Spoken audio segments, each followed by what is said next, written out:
சர்வ முருகார்ப்பணம். Bharani astral tips சேனலுக்கு உங்கள் எல்லாரையும் அன்போடு வரவேற்கிறேன். நம்ம சேனலுக்கு இப்போ தான் புதுசாக வந்திருக்கீங்கன்னா மறக்காமல் சப்ஸ்கிரைப் பண்ணி வச்சுருங்க. அப்போ தான் தினமும் போடுற வீடியோ நீங்கள் பார்க்க முடியும்.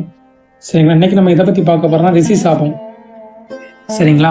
சாபங்களோட பல வகைகளை பார்த்துட்டு வரோம். அதில் இன்றைக்கி பார்க்க போகிறது ரிஷி சாபம். ரிஷி சாபம்னா நம்ம அந்த காலத்தில் பார்த்துருப்பீங்க, அந்த முனிவர்கள் சாபம் கொடுப்பாங்க தெரியுமா? புராண கதைகள்லாம் வரும். அதான் இப்போ உள்ள அந்த ரிஷி சாபமும். இப்போ முனிவர்கள் இல்லாட்டாலும் அந்த பக்தர்கள் இருக்காங்க தெரியுமா, அவங்க மூலமாக அந்த ரிஷி சாபங்களுக்கு ஏற்படும். சரிங்களா? இப்போ அந்த ரிஷி சாபத்தை பற்றி நம்ம ஃபுல்லாக வீடியோக்குள்ள போய் பார்க்கலாம்.